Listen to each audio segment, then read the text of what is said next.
what I've also done is I picked 4 locations just separate from Davao to get an idea of the properties and that there. So obviously you've got push and then middle and then bottom again. So I've done Manila. You've got posh areas, obviously everybody knows about Makati, BGC, Rockwell, that kind of thing. They're ultra modern, highly westernized, high-end malls, manicured walkways, third wave cafes and massive supermarkets. So the condos there start from 250,000 to up to 700,000 in BGC, that kind of thing. Middle of the road is Ortigas and Quezon City, Alabang. Yes. Yeah, those are urban areas. They've got a strong infrastructure, decent malls, mid-range condos, and older gated communities. Now the houses there with the subdivisions, you've got condos, mid-market condos and subdivisions. They start from 100,000 up to 220,000. So that's mid-range. And then the lower end, they got Sampaloc, Santa Mesa, and then Caloocan. That's highly congested local neighborhoods, older low-rise buildings and student areas. There's fewer Westerners, so there's not many Westerners there. And it's a more of a culture shock, if you know what I mean. But the houses there start from 35,000 to 65,000. So that's Manila. Then I did Cebu. You got Cebu IT Park, Business Park, Maria Luisa Estate. So that's high luxury condos right next to the corporate tech parks, exclusive hillside mega mansions, very westernized and easy access high-end dining. So they start from 150,000 to 400,000 for a luxury condo or homes. Middle end is Manilad and Lahug. Where's that? Manilad, Lahug, Mandawi, yeah. Central located gated subdivisions, modern family townhouses, excellent access to international schools and westernized grocery stores. A standard subdivision house and condo start from 65,000 to 140,000. And then the ones on the lower end would be these places. Talamban, that's the fringes of it. Fringes. Yeah. Fringes, Lapu-Lapu, Lapu-Lapu local areas, yeah. Lapu-Lapu. So he's got suburban fringes and old island neighbourhoods. That's much cheaper. Expect heavy bottleneck traffic commuting into the city. So there can be a lot of traffic, a lot of the poor people Lapu-Lapu trying to get to work or trying to get into town and that kind of thing. But if you're willing to live there on a budget, that kind of thing, houses start from 25,000 to 50,000, and that's in Cebu.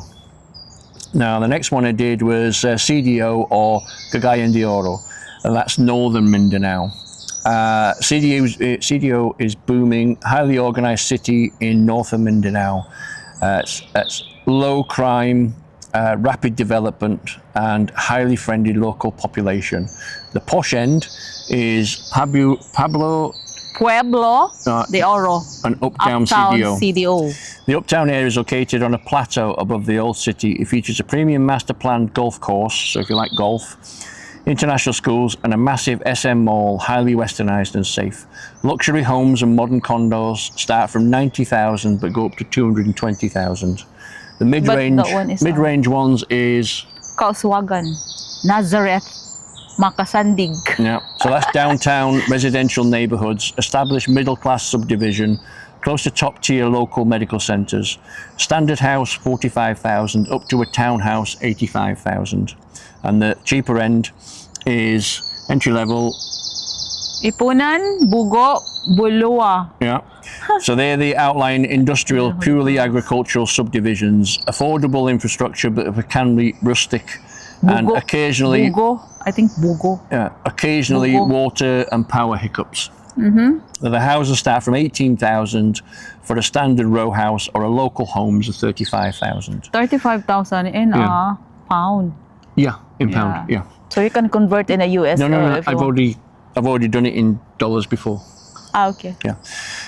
And then the other place I did was Dumaguete, because there's so many videos that come from Dumaguete. Dumaguete is a massive favourite for European and British retirees. It's a seaside university town known for its laid-back pace, low cost of living, beachfront promenade and a large active expat community. On the posh end, you got Valencia Hills, Beachland Valencia and what's that? Bakong. Bacong. Valencia is a cooler mountainous town just 15 minutes above Dumaguete. Expats build some by sprawling American, European style houses right on the coast of Bacong. Premium villas start at 70,000 and then the beachfront lots are up to 160,000. The mid-range is Daro, Piapi, Bantayan. right, standard gates housing development right in the city fringes within 5 minutes motorbike ride to the beachfront boulevard, western style cafes and hospitals.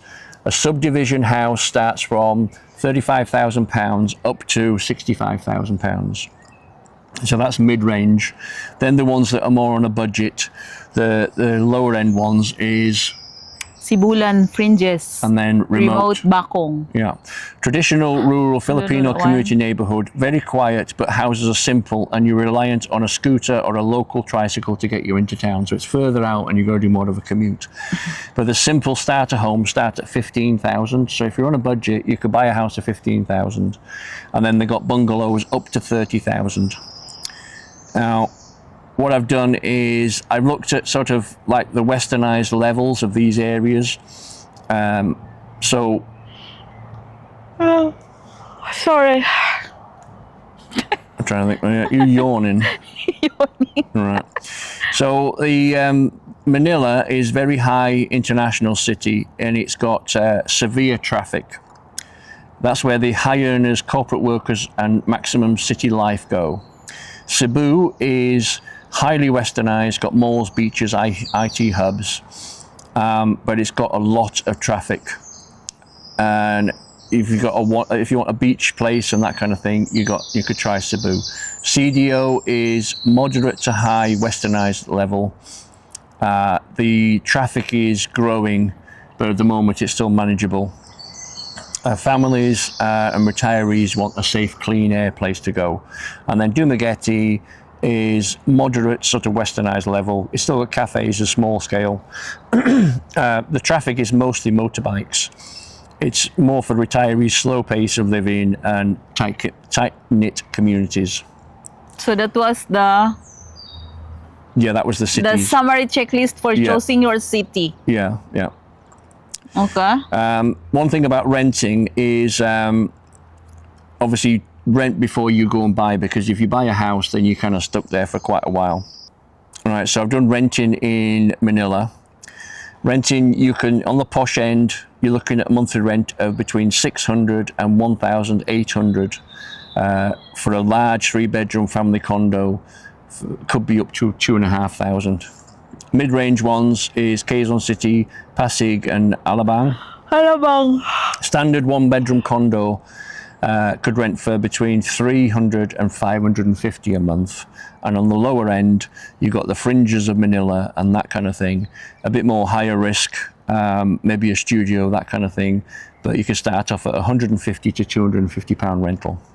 Cebu on the high end, a modern condo, that kind of thing, starts off at 450 up to 1,000 plus. Could be anything from that. Middle range, say 1-bedroom condo on a modern 2 to 3 bedroom house, monthly rental 250 to 400 pounds.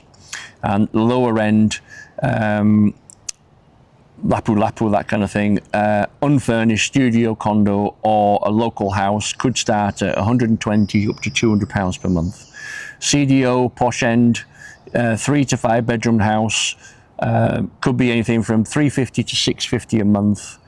Middle road ones is could be Nazareth or what's that? Kauswagan. Downtown. Condos. Standard 3-bedroom house or middle class subdivision or a comfortable 1-bedroom condo, anything from 200 to 300 pounds. On the lower end, could be an unfurnished local townhouse, anything from 90 to 150 pounds a month. And then Dumaguete on the high end, you're looking at a 3 to 4 bedroom American style house, anything from 250 to 550 a month. Middle of the road, would be 2 to 3 bedroom townhouse or a bungalow, 5 minutes drive from the promenade. Could be up to 150 to 230 a month. On the lower end, could be like a bungalow or apartment, simple furnishings, that kind of thing. Anything from 70 to 120 pounds per month. There's one thing that you got to take in mind or have in mind when they do the rentals is what they call condo dues or management fees. So if you've got a condo, you've got to pay so much a month for it. For obviously you've got 24-hour security, people doing the pools, cleaning the gym or whatever like that. So you could add another between 30 and 80 pounds a month, just something to think in mind. And if you're going to have aircon on all day, all night, it could be between 80 and 150 pounds extra a month. And then deposits, usually it's 2 months and then 1 month in advance. So you're going to need at least 3 months rent usually. But obviously when you do that, you need to negotiate and that kind of thing.